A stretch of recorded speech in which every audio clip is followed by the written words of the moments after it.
ما شاء الله سيارة حلوة. طب كم سيارة بكم؟ سيارة خربانة، ممباجة خربانة، ممكنة خربانة زي صاحبها. يا اخي انت مالك؟ تسرقون الناس ها؟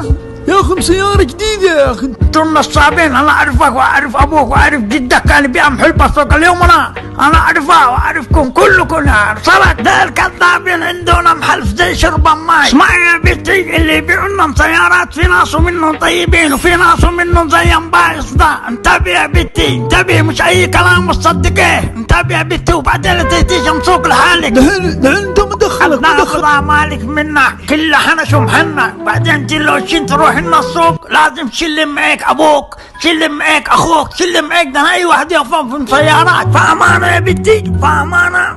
شكرا يا عم، شكرا لك. هالك لا يمكن اي بتفحتي. لا يمكن اشيلهم فلوس انا. لا يمكن اشيلهم فلوس. الله يستر عليك. عجبك كده يا ام زخيم؟ عجبك ايام بليده باكل؟ طلع برا سوق، يلا طلع برا. تطردنا من السوق؟ والله لا سمع بابوك.